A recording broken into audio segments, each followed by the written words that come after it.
बंद दरवाजे के पीछे बारिश की तेज रात, बिजली कड़क रही है और एक पुराना हवेली नुमा घर, राजविलास हवेली, उस घर का एक कमरा है जिसका दरवाजा पिछले 25 सालों से बंद है। कोई नहीं जानता उस दरवाजे के पीछे क्या है, लेकिन जो भी जानने की कोशिश करता है या तो पागल हो जाता है या गायब। कहानी है अनन्या की, एक जर्नलिस्ट जो इस रहस्य का पर्दाफाश करने आती है और खुद उस रहस्य में उलझ जाती है। अनन्या, एक गुमनाम कॉल आता है। अगर सच्चाई जाननी हो तो राजविलास हवेली आओ, बंद दरवाजा खुलवाओ, लेकिन संभल के, सच्चाई जिंदा निकल सकती है। अनन्या एक सच्चाई खोजने वाली पत्रकार है। वो अपनी टीम के साथ हवेली पहुंचती है जो अब वीरान है। वहाँ के केयर टेकर रघु काका उसे रोकने की कोशिश करते हैं। बिटिया, वो दरवाजा सिर्फ लड़की का नहीं है, वो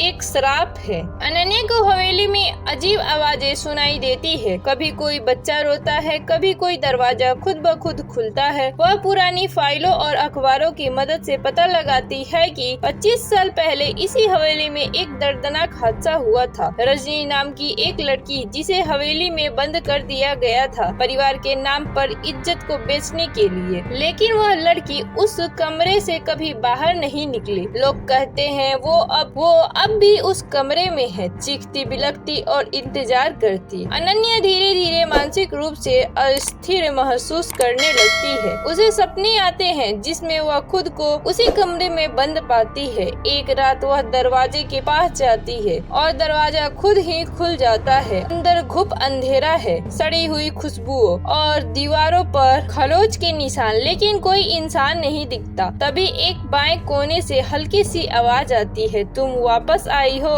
अनन्या चौंक जाती है, यह उसकी अपनी आवाज है। अब कहानी रहस्य से मनोवैज्ञानिक थ्रिलर में बदलती है। अनन्या को लगने लगता है कि वह खुद रजनी है या शायद रजनी उसमें समा गई है। टीम के सदस्य एक एक करके गायब होने लगते हैं। रघु काका अनन्या को सच बताते हैं, रजनी तेरी माँ थी। तेरे नाजायज जन्म को छुपाने के लिए उसे कमरे में बंद कर दिया गया था। तू बच गई, लेकिन वो मर गई और अब उसकी आत्मा तुझसे सवाल मांग रही है। अनन्या अब डर और सच के बीच फंस चुकी है। वह उस दरवाजे को दोबारा खोलती है, इस पर अकेले। अंदर उसे एक आईना मिलता है जिसमें वह अपनी माँ की शक्ल देखती है। रजनी की आत्मा उससे कहती है, मुझे न्याय चाहिए, मेरे गुनाहगार जिंदा है, उन्हें बेनकाब करो। अनन्या तय करती है कि अब वह सिर्फ पत्रकार नहीं, अपनी माँ की आवाज बनेगी। अनन्या अपनी डायोमेटिक में हवेली की सच्चाई, रजनी की कहानी और